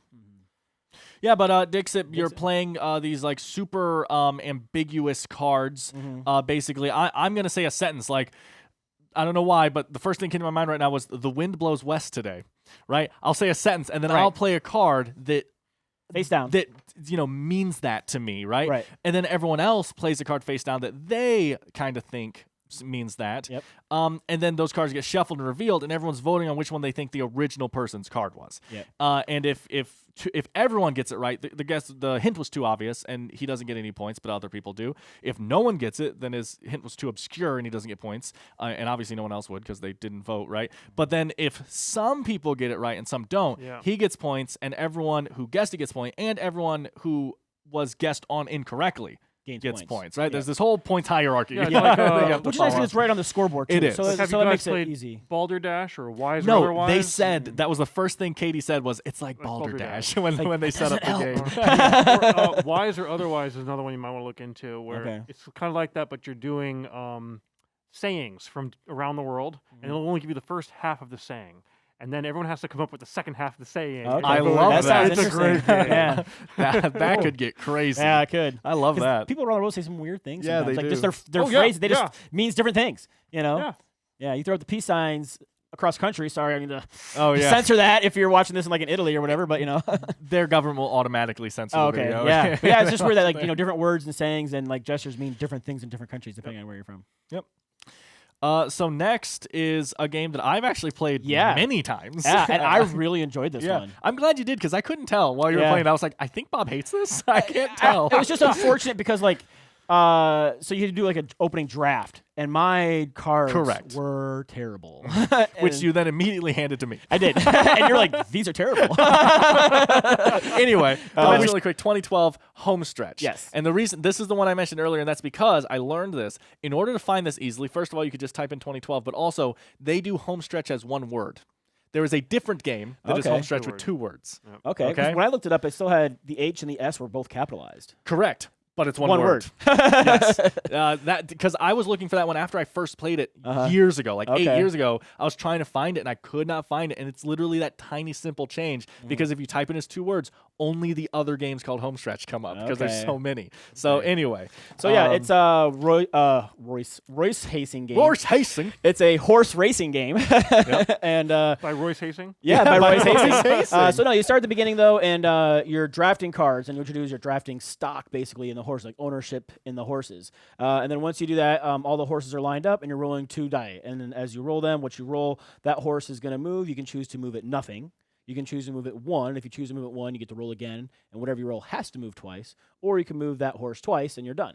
and you just keep going until the horses all go around. And there's different things like mitigate movement, right? Because obviously the 2s and the 12s aren't going to be rolled as often as 6, 7s, and 8s. So they'll like have little markers on, like, oh, so the first time the 12 horse moves, it's going to move an extra 4 or an extra 6. They basically have a random card that flips as the handicaps. Correct. On it. And it so gives like the 7 won't move the first time it's rolled this Correct. time, but 12 will move an extra 4. 6 or something. Yeah. Yeah. And those are random every time. Yep. And then you also have, before you start the race, you have betting. And so there's like to win, to place, and to show. And then you're going to have like 2 1s, 2 2s, 2 3s. You put them on there face down according to what bets on what horse you want to play.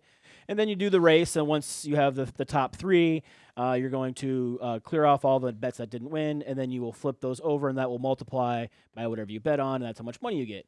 And then you'll get to do another draft phase where you can draft, for more shares of the horses. And you do 3 total races, I think it was. 3 or 4? 4. 4 total races. Oh, yeah, because after the third race, you don't draft after the third one. You do it I think you twice. don't draft after the second one. Is that what it was?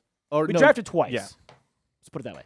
And then, but yeah, I had fun. It's just basically a simple like roll and move type of game. Yep. But the horses are neat, right? They look like actual mini horses. They have the numbers on them, and they go around the Yeah, track. they're not great and- quality, but you could probably paint those and make them look really nice. I'm not. I know. I'm not saying you could. Okay, yeah. But yeah, somebody with talent could do that. Yeah, it's cool. This was actually where I had my Yeah. Dan started winning games That's for right. a little bit at this point. That's right. I got ahead in the Up until this point, home stretch. didn't happen. Yeah. Home stretch was my first win, and it was just lucky. I the first round of the game, I hit every single bet correct, Yep. and so I got so far in the lead So far that ahead. even though the rest of the rounds I didn't do as good, they just couldn't catch up. I did Yep. so perfectly. Like literally, Jason saw what happened, and he was like, I'm betting after him every time. Yeah, he's like, I'm gonna follow his bets. 'Cause, he- And I still did okay the rest of the game, but it just wasn't as crazy as the first yeah. round. You like almost had double our points after the Yeah, first and, one. and so the way that the betting happens is you'll flip that number over. So let's say that 13 it goes up to 12. Let's say that 7 won, right? And I put a 3 on 7 winning. So there's a number on 7 winning that would be a low number because 7 has a high Wins a chance lot. of getting Sure. rolled. So it might be a 2. I flip over my 3. 3 times 2 is 6. I get $6,000, right, for winning that bet. And you do that for all of them. Obviously, the more rare ones are really high. So like you could bet 3 on like 9 or something that wins way less likely, and even just bet to show or something, right? And you could get a lot of money if you Right. really push that 9. Then also people get money for having shares in those horses, which is why we draft cards earlier. So I might have 3 9s, right?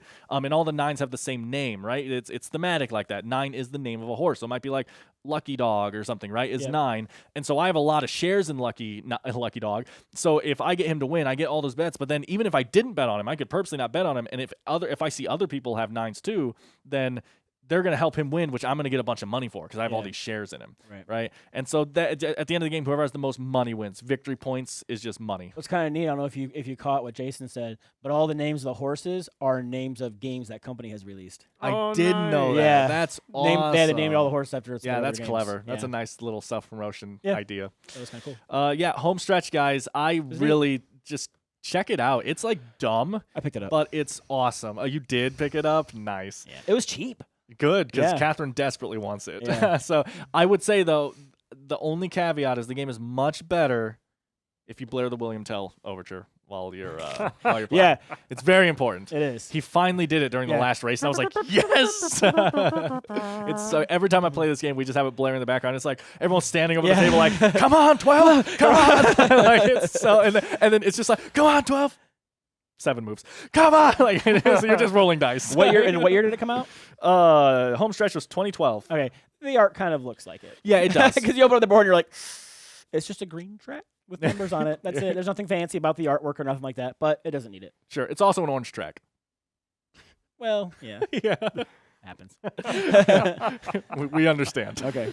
It's green Whatever. to him. So what we play next, Dan? Next, if you want to Pick talk on the about, color. I'm just not going to even talk during this one. Yeah, he might not get any words in so there. next came out in 2016. Into the Echoside. Yeah. that sounds So this kind of awesome. will expose a little bit of my ICP roots. Back in the 90s, I was really into ICP and whatnot, and Jason and I really nerded out to this game. It's hard to find, but yes, it was one of the guys' brothers made the game.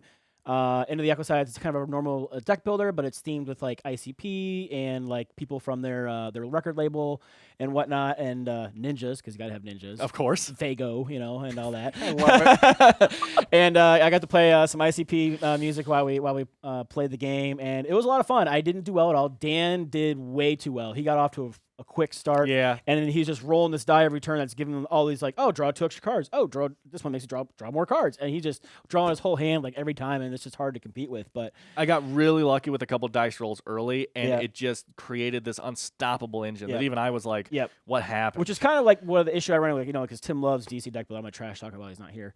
And but somebody will get lucky because it happened, and you get all your kicks in one turn, and you get this one really powerful card super early, and then all of a sudden it is almost impossible to catch that person. Yeah. Yep. And there's no catch up mechanic to help Yeah, people. and that's the issue deal with those that. games just in general is it's why I don't like playing DC Deck Builder. Yeah. I mean, it is like my favorite game of all time because I'm Tim. But Other than that, no, but I don't like it because if you're playing against someone who just knows what every card does, they have it memorized. Know then how to get the combos, Literally, know the which thing ones to comes go out and they for. go, "I'm buying these," and you're like, "Well, what do those do?" I don't even know, and I don't worry about it. I just won the game, like because they Yeah. know the combos so Yeah. well, and I'm just buying random cards and stuff, and I don't like playing those games with someone who knows the game too well because Right. they're gonna win. That's just how it works.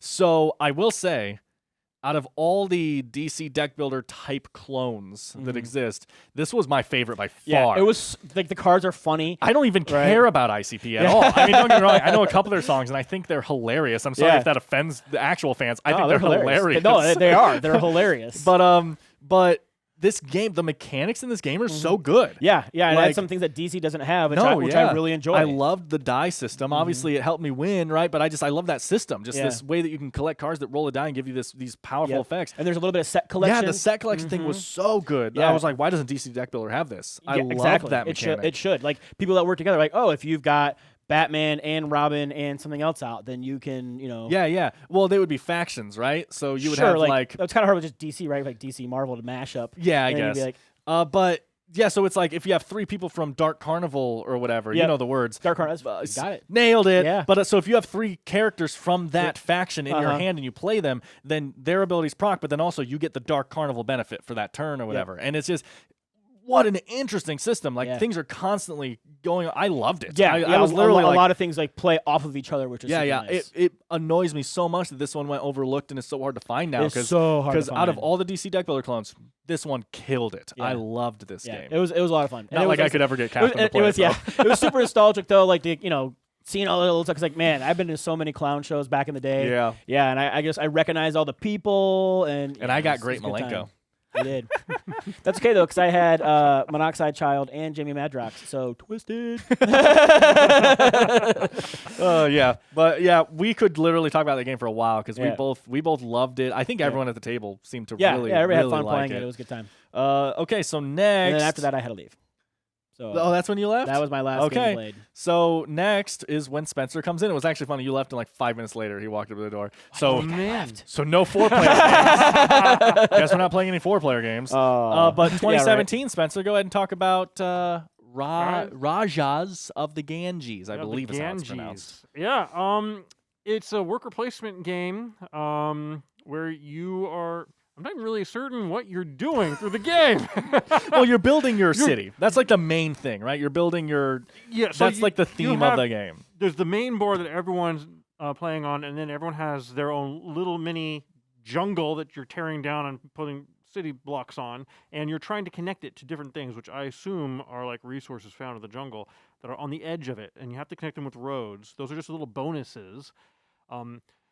Yeah, I and- like the map system because it plays a lot like Carcassonne. The Yeah, second yeah, the rules yeah. are explained, it's like, okay, we're basically playing a tiny game of Carcassonne while playing while everything playing else. something else. Yeah. Yeah, it was like a totally separate game over here. Everything was, I wouldn't say intuitive, but it was pretty easy to pick up after a while. It took me a few turns because, well, it's the first time I've ever played this game, and it was explained to me in a rush. I basically arrived, and he was already explaining it to people. Correct. And He had I was actually like, literally just finished So did teaching Spencer it. say, "Okay, can you explain that again?" And then when he got done, like, "Okay, can you explain it again?" So they had to do it a third time. Exactly. However, toward the end of it, I was starting to get it and realized, oh, I've screwed myself. Always fun. Yeah. Always fun. Yeah. Tight worker placements. It's really easy to do that your first time through. It's a very tight worker placement, and it has this cool mechanic where you've got this boat, and you're trying to move this boat along this track, and other people have their boats along the track, and wherever you land, you get the bonus. But if there's boats in the way, you just skip right over them. They don't count as a spot. So you can really jump forward if you want. They have this job mechanic on the other side where you're rolling dice, and the dice are basically what you're going to use for everything except for getting a single die, or if you're trading goods, only specific kinds of goods, you don't need a die. Everything else, you need to have dice. So it's basically every action takes 2 workers. Yeah, so you're every putting a worker does, and the matching die that he needs to do the action. Yeah, and so like when you have the job, you got to place the person there and then say, I'm giving up this 3 in order to do the job of the 3. And the job of the 3 would have you increase the number of points you get when you build the buildings that you get into your little thing. So it's all well connected. Yeah, I started to get it toward the end. Just tough. Well, one of the things I liked about it is they had this karma system. Everyone starts off with 1 karma, and throughout the game you can add karma at any point. You get to spend a karma and take your die and just flip it to the other side. Okay. So a little bit of dice mitigation. Yeah, a little bit. Yeah, and also rolling a 1 is not necessarily a bad thing. If, for instance, I want to use the boat, it only takes 1 through 3. I can't put a 4, 5, or 6 on there. And so I might want to flip a 6 to a 1 just because I need to move the boat. Okay, so all the die values type of thing. It's not like, oh, only 5 and higher, or 4 and higher are any good. There are things you can do with all the levels of dice. Definitely all the die The values. issue, I guess, there, not a huge problem, but it would be if the only actions that would help you currently take the high numbers, then the low numbers are useless to you. But you Which can is why you always have the take karma. the other actions. They just, They're not going to do much, and so the karma will help you there. See, there was another thing with, you have resource buildings. So you have buildings that only give you points, and then you have buildings that give you resources, which you have to use a worker to make the resources. The cool thing I thought about it was you have kind of 2-point systems. This was what I was waiting to talk about. Yeah. I love this. The Phoenix point system, or no, Peacock point system, and just the money system. And they're on tracks, around the edge of the board, going in opposite directions. And when your 2 tokens meet, that indicates the end of the game. Everyone gets 1 more round, or finishes out that round, and whoever has passed the most wins. Okay. Yeah. So you can basically earn points 2 different ways, really. Exactly. Yes. Yeah, you can definitely focus. The one is basically your in-game money, and the other is kind of the stereotypical victory point points, system. which you Yeah. can spend on some stuff, I think, but for the most part, it's victory points and your in-game money, which is going to be fluctuating a lot. A lot. So they're kind of like slowly making their way towards each other. It's this really interesting system. Cool. Yeah, that was by far my favorite part of the game. I did not love this game. Yes, partly because I got stomped, like I might as well have not played, but also it's just it's so tight. And when a game is so tight that it feels insanely limiting, I just don't have as much fun. So, I would play it again, but like I was telling them earlier, I mean, he was there, but I was telling Bob a little bit earlier, like, you have to spend so many actions setting up this perfect turn that you need to do. Like, okay, so I have to go here to get an orange die. Then after that, I have to put a worker here to turn an orange die into 2 green die, because I need to roll at least, a 7 to get that building that I really need. So I have to have at least 2 dice, obviously. So I got my 2 green dice, so that's 2 workers. Then I need to go put a guy somewhere to buy the green thing. And then, like, while all this is happening, if Jason or Spencer or someone just goes, I'm going to go here, my entire plan implodes. Everything I've been spending my workers on falls apart. And I'm like, okay, I just have to make up a new plan now. I have green dice.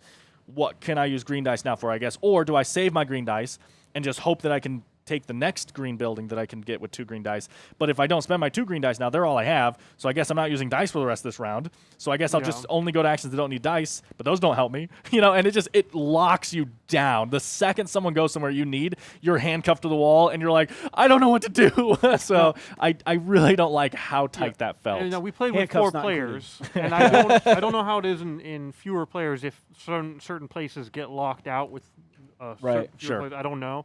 But yeah, with 4 players, it was really tight. There were a lot of points where I was like, I want that building. Oh, Tim just took that building. Well, now what the hell am I going to do with all my stuff? Yeah. You can take your dice and combine them so that if I need the building, it costs 11. I need to combine my dice to get 11.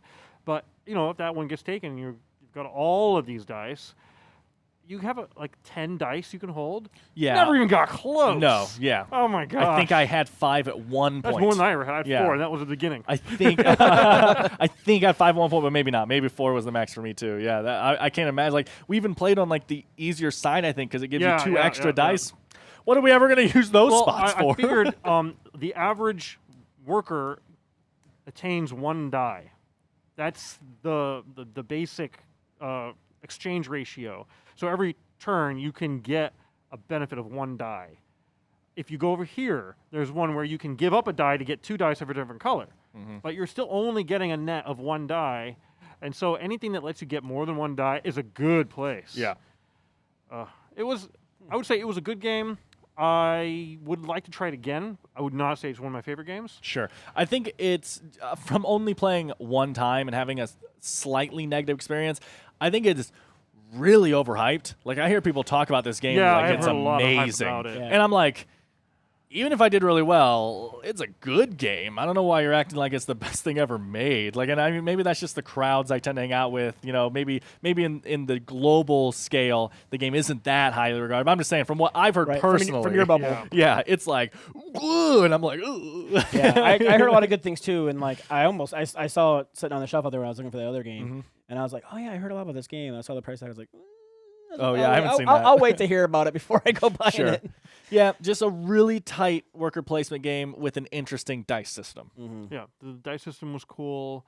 And of course the score Scoring system. system. I The love scoring that. system I was love cool. that system. Yeah. And I like the karma system. But it was just all of these systems just kind of mashed together. Sure. Right. And then they're like, and we're going to put some strings across them and pretend that this is connected. Yeah, which them all. usually works great. And I'm not saying Usually, it but didn't work in this game. It just didn't was seem slightly smooth. too tight. Like if there was like an El Grande type system, an El Grande worker system, Oh, I mean, yeah. maybe that would counteract it. Like you could go to one place where someone else has already gone. Yeah. Right? Like viticulture kind of thing. Maybe. The game's just so tight that the one thing messes everything up. But if you like really tight games, Sure. this might be the one for yeah, you. this is definitely one of them, and that might be why it's so highly regarded because a lot of hardcore gamers like really tight games. Yeah. So, yeah.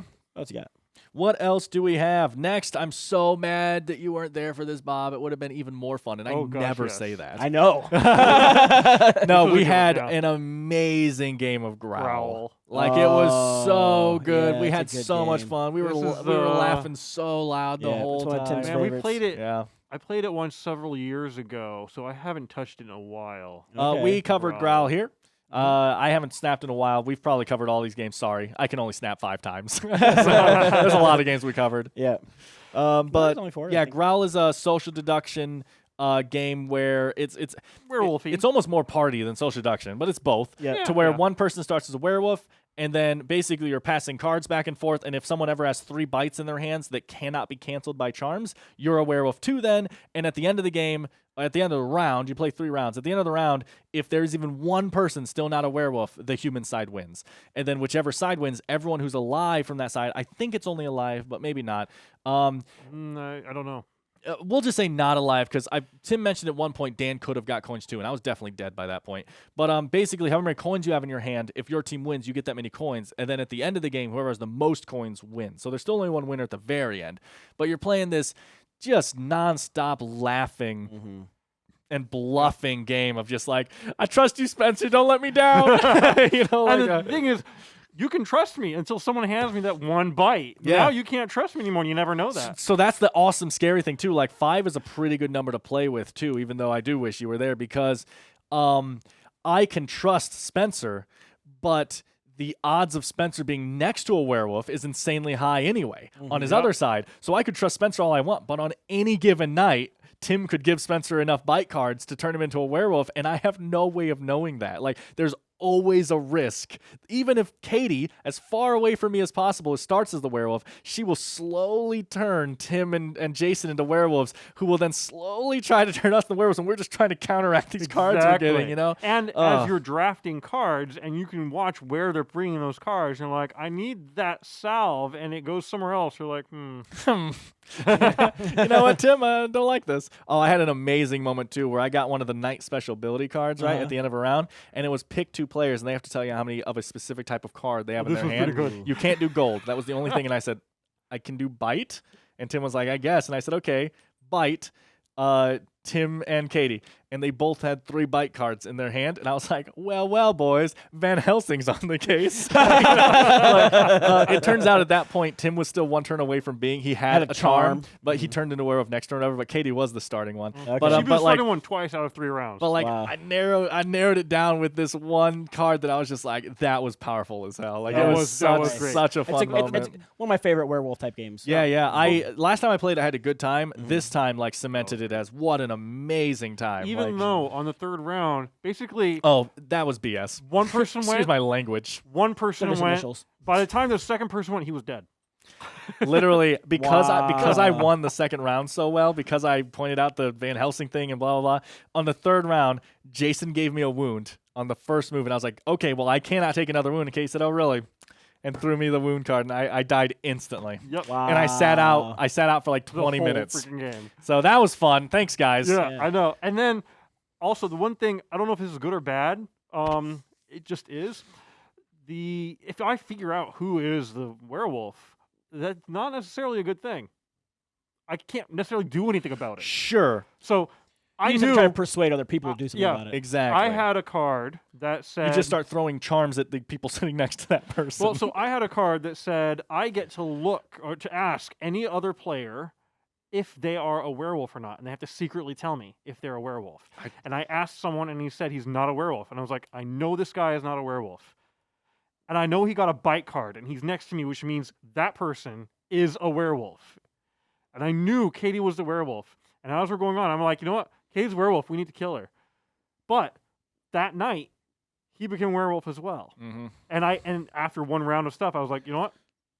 Now you're a werewolf. And I got the whole game out, and I knew exactly who was a werewolf when, and it didn't do me any damn good because I still got turned into a werewolf. Yeah, no, it's definitely leaning towards werewolves in that game. It Like is, you're just it is. the human team is just how long can I survive? Yeah. Like that's literally all You it need is. 3 rounds. Yeah, exactly. So, oh man, just a great game, guys. Check out Growl if you like a fast social deduction game that actually plays really well at low player Loads counts. of player interaction. Yeah. Oh yeah, the whole game The is whole player game is interaction. player I love that. Yeah. It's like Table it's talk like is Sheriff, good. Yeah. right? Sheriff of Nottingham, where the whole game is just the talk. Who cares about what you're actually exactly. doing? Yep. It's so fun.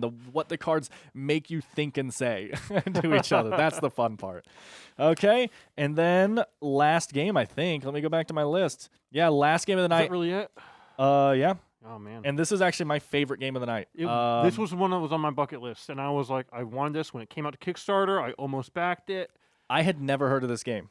Oh. Well, I had probably heard it mentioned or something, but I had no idea what this game was. And we played it last night, and like I want to see if I can get it. I do see. I saw it cheap somewhere. I have to make sure it's like a trusted source and everything. And it's not a big game, so it should be cheap. Sure, exactly. This game is called Masque of the Red Death.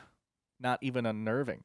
So Masque of the Red Death is so interesting and such a great time. And again, I have to preface this because I know I joke all the time whenever I This game start. sucks. Yeah, whenever I start losing, I say this game sucks. And whenever I start winning, I'm like, this game's okay. did win. Like I say that all the time. It's a joke, people. I love saying that. But so in this game, yes, I won. Like Barely.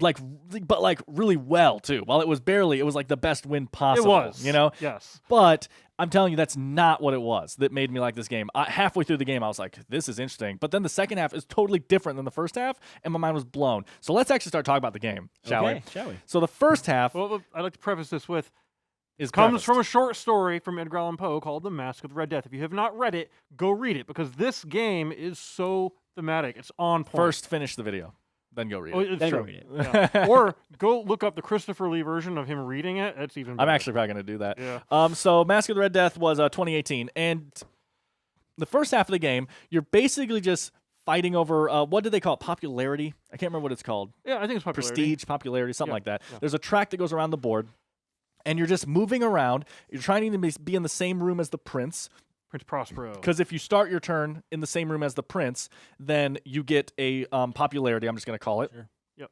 And then also you play cards from your hand, most of which are one-time use for the whole game, and they give you a benefit like +3 popularity, and they're all thematic, right? So I might mock Spencer. We're in the same room as each other. So I gain 2 popularity and he loses 2 popularity. So I'm like, haha, loser, right? And I can be like, I want to flirt with Flirt, someone and gain popularity and get to look at cards. Yeah, that you they get to look have. at one of their cards because Yep. you've convinced them Right. through your amazing flirt tactics. Because there's a Take a peek. second deck of cards we'll get into in a minute. Yeah, oh man. So the whole first half of the game, though, is just you see the programmed movement of the prince, and you're trying to kind of be able to move around the board to always start your turn where he's going to start, right? And it's like a big pie-sectioned board game with like a blue room, a red room, a yellow room. Yeah. Super simple board. And that's the whole first half of the game, is doing that while also drawing cards from this other deck that have times on them and rooms. It'll say 12 o'clock, red room, right? Ooh, Yeah, secret meeting. I know. 12:10, blue room, right? And there's this pile of 2 cards each down in front of all the times as well, and there's a nice little clock miniature that you actually like keep Yeah. track of the rounds. Yeah. Nice. It was a little loose, which was unfortunate. They said it wasn't like that the last time they played, but that's whatever. No, that's whatever. We can fix that. But anyway, you're drawing these cards out, and then those are the cards you want to look at in each other's hands. There's these time cards because the whole second half of the game, death comes, and death. Technically, it's the Masque of the Red Death. You know, whatever. everyone calls him Death. So Death comes, and he then has a program movement. I'm gonna use the proper pronoun he. Just so you know, that's just what you do when you're explaining something and you don't know at this current point. So he is going to move to 2 rooms every night. So at 12 o'clock, he's going to appear in blue room, then red room. Right? And then at 12:10, he's going to appear here. And that's what you're learning is every card you have in your hand is the rooms he's not going to be in. You know, those rooms are safe. So at the end of the game, before he starts showing up, when the second half of the round starts, you now have your little clockboard and you're programming your movement on that. You're like, okay, I'm starting in blue room, so I'm going to rotate 1 room to the right, then 1 room to the right, then 1 room to the left, And it's only then stay one. there. So this is where Yeah. it gets interesting because I might know, okay, I know that the hat room is safe at 12:50. And I know that the red apple room is safe at 12:40. There's no way on God's creation I'm making that. So this information doesn't necessarily help me. Correct. Like, because what you have to figure, that's why you're drawing as many cards as possible, is because there's a way more rooms than just that one that's safe. Exactly. So knowing that one's safe at 12:10, unless he can get there, is useless. He needs more 12:10 cards, to figure out the best path. And then it was one of the most like intense things I've ever seen in a game where it's just, okay, death, everyone rotates. Death, oh, Someone dies. that died. Okay. And then everyone rotates. Death, oh. And you're just looking at your cards like, how well did I plan this out? Yeah. And trying to avoid death. And the reason I say I won like the best way possible was because I was winning on the popularity track, which is the tiebreaker. Barely. Yeah, literally by like I was 1. ahead of him by 1, and he played something that jumped me over. I'm like, Yeah. oh, man. and so that's like the tiebreaker if multiple people are alive. And then literally with the last move of death, it killed me. you, and I was the last person left And alive it was too. because I made a stupid error and Oh. misremembered You- which direction oh. I needed to go in. Okay. I'm like, But oh, I 'cause just that was one that got I taken love this. away. Like anyone out there who still likes Clue and stuff like that, I'm telling you, this game is incredible as like a simple deduction game. It's really simple. Oh. Like There's also an asymmetric power that you randomly get, a personality, and since everyone's is different, mine was I get to take one of those time cards that I have, put it on the bottom of the time deck so no one else gets to look at it, and then draw 2 more. yeah. And I get back all of my one-time shot uses. So I was able to really I didn't bring know up my that. popularity Wow, because that's I used good. all my big popularity ones up front and then used them again. Yeah, they're all one-time use, and mine I just use instantly. Oh, it was a great Because one. because mine was just draw the top 3 cards off the deck that shows you the times, right? So I just instantly I'm starting the game with a bunch of information. That's all I'm doing. I don't know how to play this. I'm starting the game with a bunch of information, and it obviously worked out getting that much information early. And then someone had the one where they get to move wherever they want. Oh Like, man, oh my gosh. that was so good. Every spot Oh. was adjacent to them. But he still died. yeah, well, but yeah, so Masque of the Red Death, guys, it's Sounds interesting. semi hard to find right now, but if you can find it, it seems to be cheap. So it's like this weird mixture right now. It came out in 2018. I think that's what I said. Was it 2018? It was 2018. Yep. Oh my gosh, have I been doing this that long? But yeah, this was probably my takeaway for the night. I mean, I liked multiple games that we played for sure, but after playing this, I was just like, wow, what an awesome experience! Like that last bit. heart beating second Yeah. It round. was great. And I was telling him too, because I was like, man, so this game's gonna last a long time, huh? Because we're like the first half of the game is 90% of the game. Okay. You're setting all this stuff up and doing all this stuff, and then then death just comes that through. last round just They use the term half. yeah very yeah loosely. sure. Well, I would describe it that way as well. Yeah. Like the First first thing you're doing portion. is this. Yeah. Portion. There's two main phases. Phase 1's 90% of the game. yeah, sure, exactly. I also chose. I like that on the map. There's one room that is a dark red, and I mentioned this as thematic in the short story. There was one room that was blood red. Everything in it was blood red, and everyone avoided that room. I was in it like the whole game. I love that But room. in the story, that's where the prince ends up in the end before he gets killed by the Red Death. And Spoilers. So I went to that room, and as the last one, I was like, okay, I'm not going to move from this room for my last turn because if I die, at least it's You're the thematic. prince. That's so dumb. I love it. Terrible. Hey, I am a literature nerd. I can't get past it. Yeah. But that was the Boardgame Mechanics / Rundown Con. Yeah. I don't know what to call Somebody it. called it the Rundown Mechanic Con. I was like, that sounds kind of like Mechanicon. bad. You know, It's it's a like, bunch of I'm old the rundown rundown mechanics. mechanic. Yeah. Mechanic rundown. It's not so bad. Yeah, but then we're just like, oh, what did you fix today? Yeah.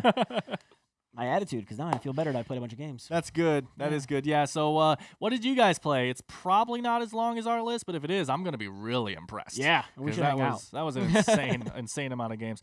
Make sure to let us know if there's anything on Kickstarter or in the news that we missed. Comment below, and we'll respond and say like, stuff happens. Yeah. And say stuff like that. But Make yeah. sure you check out our friends at the Boardgame Mechanics. They got a podcast. It's pretty okay. Yeah, they're pretty okay. They hosted this for us. We had an Yeah. awesome get together, and it's all thanks to them. And we almost got to play that one game that we really wanted to play. Remember? No. The mall game? I saw that sitting on the floor. Mall Madness. Mall Is that what it's Madness, called? Yeah. Is that the I'm- one where they were taking the time card things and like punching them in, and it came out with a different metal Yes. clip on the Yep, top? Yep. Yeah. Crazy. It talks to Yeah. you. Yeah. Yeah. That one I think was from the 80s. Maybe next were- time. Actually, we might have that. I don't know. You don't know? We might. All right. But thanks for watching, guys. As always, check out everything else. Check out the bells up here. If you didn't click Yeah. on them yet, you made it to the end of the video. There's everything we talked about. I didn't snap all 5 times, evidently, but we talk about a lot of stuff. It happens. But from the Board Game Rundown, I've been Dan. I've been Bob. I've been Spencer. Thanks for watching. We'll see you guys next time. I think Tim is kind of sus. Gonna float Tim again. No, guys, I am Tim. I don't know why. Why don't you believe me? Why don't you go to... Thanks for checking out the Board Game Rundown. If you like what you saw, like, comment, and subscribe to our channel. Share our videos on social media and spread the word. We publish new content weekly, including reviews, unboxing, and Let's Plays. And as always, thanks for watching.